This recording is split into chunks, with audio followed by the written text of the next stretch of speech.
ba? Bitawan mo nga ako? Sino ka ba, ha? Hindi ba talaga ako nakikilala? Pinagsasabi mo, hindi nga kita kilala. Maalala pa kaya? Ma, ako po yung bunso niyong anak. Hi, Pogi. Lo, krung-krung ka ba? Anyari doon? Pinagsasabi nun? Di mo ba ako type? Pating siguro yun. OMG! Tsura nito. Ang cute naman. Bawal galawin yan kung hindi rin naman bibilhin. Excuse me, mukha ba akong walang pambili? FYI ang dami kong pera at ang ganda-ganda pa ng bag ko. Sus, para kanino ba yan? Para sa anak mo? Wala pa akong anak. Para sa akin to. Sa akin. Seryoso ka? Hindi yan bagay sa'yo. Pakilapag na yan dyan. Sama nito. Kala mo naman kagandahan. Mas maganda ako sa'yo, te. Mas maganda ako sa'yo. Tsura nito. Oy, miss. Saan ang bagay sa akin dito? Ito ba? Or ito? Ma'am? Ma'am, para po ba para po ba talaga sa inyo? Para po ba talaga sa inyo 'yan?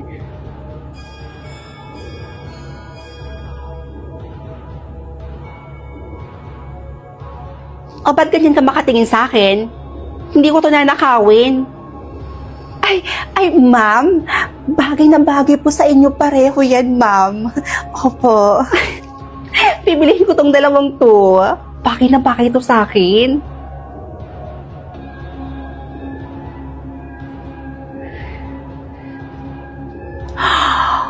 Oh my God, Bar! Ang ganda naman ng bar na to. May ID ba kayo? Huy! Alam ko naman na mukha pa akong 14, pero nasa tamang edad na ako. Alam ko naman ho na hindi na kayo bata. Ayan, gusto ko lang ho talagang malaman, kung magbabarba talaga kayo? Ha? Ano bang ibig mong sabihin? Excuse me po, Manong Guard. May nakita po ba kayong... okay na po, nakita ko na. Nandito lang pala kayo. Kanina pa kami hanap sa inyo. Nandito lang po pala kayo. Saan po ba kayo nagsisipunta? What? Kilala ba kita? Sino ka ba? Halingan muna kayo.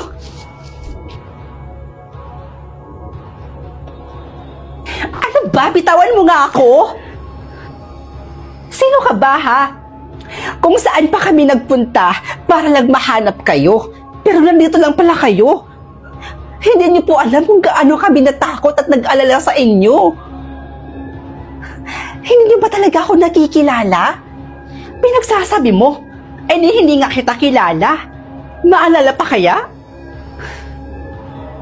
Ma, ako po yung bunso niyong anak. Ano? Anong bunsong anak? Nahihibang ka na ba? Tingnan mo nga yung itsura ko at saka itsura mo. Halos magkasing edad lang tayo, miss. Pero ang pinagkaibahan lang, mas maganda nga lang ako sa'yo. Kaya ano pinagsasabi mong bunsong anak? Ew! Excuse me, wala pa akong anak. May sakit ho kasi kayong Alzheimer's. At yung suot ninyo, hindi na po akma sa kung anong edad ninyo. Ay, wow! Hiyang-hiya naman ako sa'yo, te. Kanina, sinasabi mong bunsong anak kita. Tapos ngayon, ang napuntirya mo yung suot ko? Anong problema sa suot ko tsaka sa buhok ko? Palibhasa kasi naiingit ka kasi yung suot mo tsaka yung buhok mo hindi napapanahon. O ito salamin.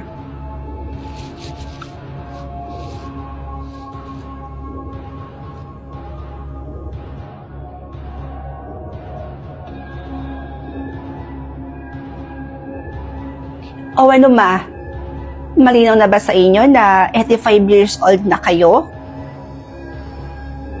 Ma naman kasi, kapag bukas po yung pinto, huwag kasi kayong agad-agad umalis. Kung saan-saan pa kayo pumupunta. Paano kung hindi namin kayo nakita, nahanap? Diba? Paano kung napahamak na kayo? Ma naman, ayoko pa mawala ng ina. Please naman, makinig naman kayo sa amin. Halina kayo, umuwi na tayo.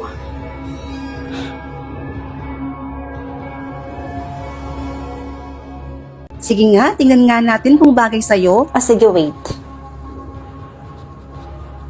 Wow, bagay nga. Lakas ng dating mo kapag nakasombrero.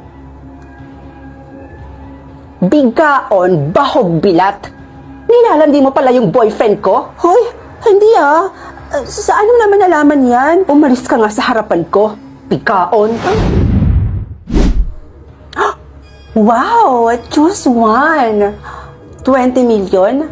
Or sombrero? Siyempre, 20 million. Aanuhin ko naman tong sombrero. Ha? Bakit naging sombrero to? Ang daya naman. Kakawin ko dito. Kakainis. Rods, bago ba yung sombrero mo? Ito? Oo. Kakabili ko lang kanina. Ay, we? Sige nga, tingnan nga natin kung bagay sa'yo. Sige, wait. Wow! Bagay nga. Lakas ng dating mo kapag nakasombrero. Bigkaon, bahog bilat. Nilalandi mo pala yung boyfriend ko? Hoy, hindi ah. Saan mo naman nalaman yan? Umalis ka nga sa harapan ko. Bigkaon. Uy, Rods, teka. Magpapaliwanag muna ako. Ayaw mong umalis? Hindi ako naaalis. Nahiya pa ako sa'yo. Wow, ang ganda pala ng sombrero na to ah. In fairness. Besh! Oh, Besh, saan ka pupunta at anong ginagawa mo? Uy, Besh, ano ka ba? Nagtatanong ako. Uy, Besh hindi ka pala nakakatulog kapag hindi ka nakakapagkape? Uy, paano mo nalaman yun? Biggest secret ko yun eh. Hindi ko rin alam. Siguro tsamba lang? Sige, alis na ako. Tsamba ba yun? Napakahiwaga naman ng sombrero na to. Lahat ng sikreto, nalalaman ko. Ay, Rods. Aling Marites. Rods, nalaman mo na ba kung anong nangyari sa kapatid mo? Bakit po? Anong nangyari sa kapatid ko?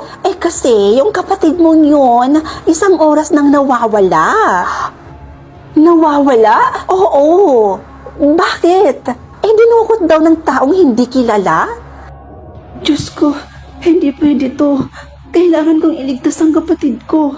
Gamitin ko kaya tong sombrero. Baka malaman ko kung nasaan yung kapatid ko. Kapag hindi pa dumating ang ate mo, papatayin na kita. Hindi ako papayag.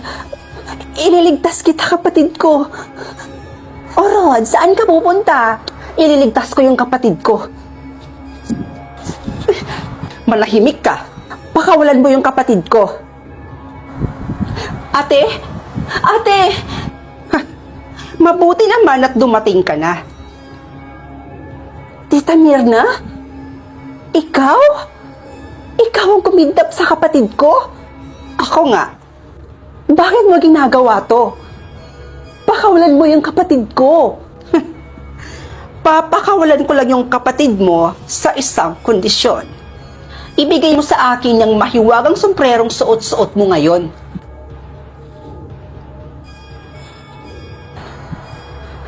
Ate, wag mo siyang papakinggan, ha? Kahit anong sabihin niya, wag na wag mo siyang susundin. Ang tigas mo rin no, ha? Tama na! Ha? Sama-sama mo talaga. Huwag daw akong sasaktan yung kapatid ko. Hanggat hindi mo binibigay sa akin ang mahiwagang sombrero, gagawin ko kung anong gusto kong gawin sa kapatid mo. Kaya ngayon mamili ka. Papakawalan ko yung kapatid mo tapos ibibigay mo sa akin ang mahiwagang sombrero. Or, hindi mo na lang ibibigay sa akin ang mahiwagang sombrero, pero kikitilin ko ang buhay ng nag-iisa mong kapatid.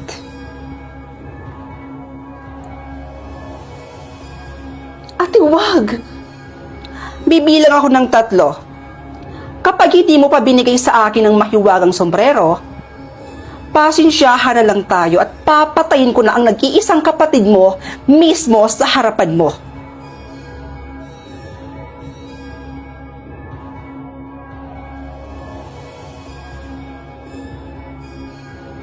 Isa, 2, 3.